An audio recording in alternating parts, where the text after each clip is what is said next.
18 avril, c'est un jeudi.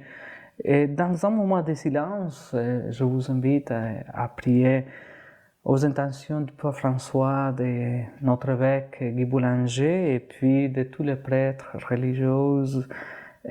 Aujourd'hui, c'est une journée dédiée par l'Église à prier pour les vocations.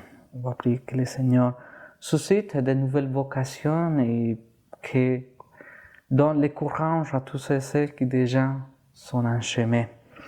Et puis, aujourd'hui, je vous invite à méditer l'Évangile selon Saint Jean, le chapitre 6, versets 44 à 51.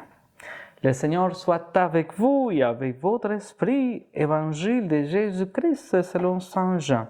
Gloire à toi, Seigneur. Alléluia, Alléluia, il est vraiment ressuscité. Alléluia, Alléluia, crions de joie, Jésus, il est vraiment ressuscité.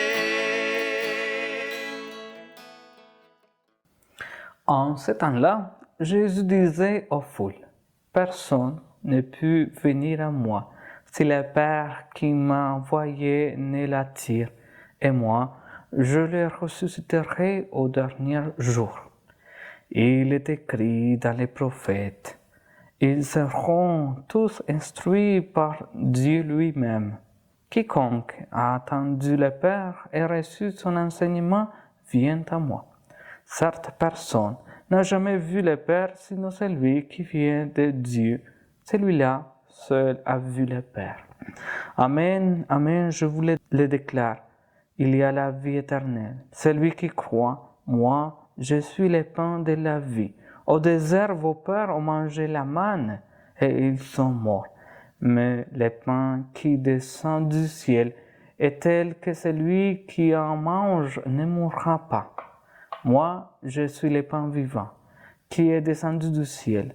Si quelqu'un mange de ce pain, il vivra éternellement.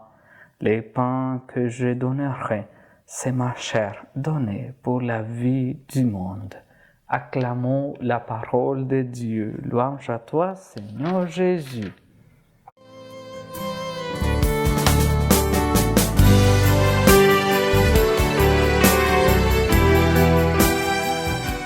Frères et sœurs, tout d'abord, nous remarquons qu'à plusieurs reprises, Jésus nous parle de son Père. Mais qui est le Père? Le reconnaissons-nous? Quelle expérience avez-nous de la paternité de notre propre Père et de Dieu le Père? Si nous portons notre regard sur le Christ, quelle relation avait-il lui-même avec le Père? Et que nous révèle-t-il de lui? Au fil de l'Évangile, plusieurs versets nous donnent des éléments de réponse.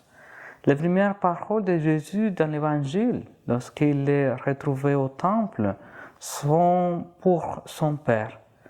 Ne savez-vous pas qu'il me faut être chez mon Père?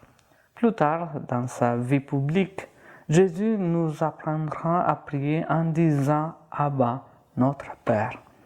Les paroles de Jésus, telles que celles de l'enfant prodigue, ne cessent de nous parler d'un Père rempli de miséricorde pour ses enfants.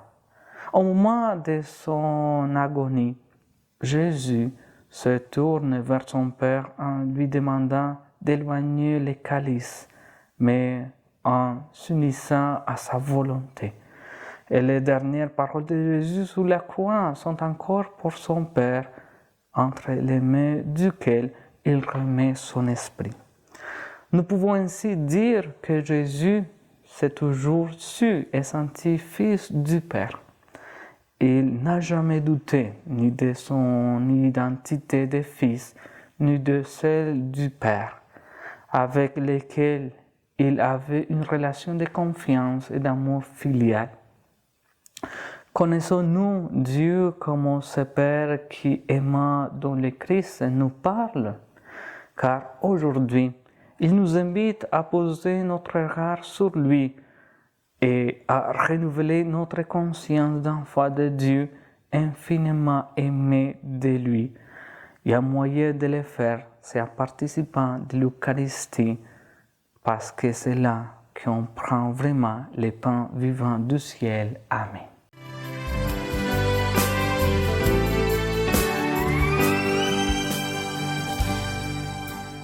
Frères et sœurs, avant de nous séparer, je vous invite à dire Je vous salue Marie, on va se confier à la Vierge Marie.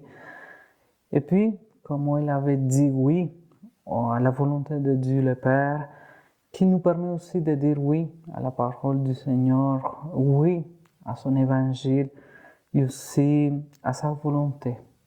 Ensemble, je vous salue Marie, pleine de grâce, le Seigneur est avec vous. Vous êtes bénie entre toutes les femmes, et Jésus, le fruit de vos entrailles, est béni. Sainte Marie, Mère de Dieu, priez pour nous pécheurs, maintenant et à l'heure de notre mort. Amen. Le Seigneur soit avec vous et avec votre esprit, que Dieu Tout-Puissant vous bénisse au nom du Père et du Fils et du Saint-Esprit. Amen. Je vous souhaite une bonne journée. Bye.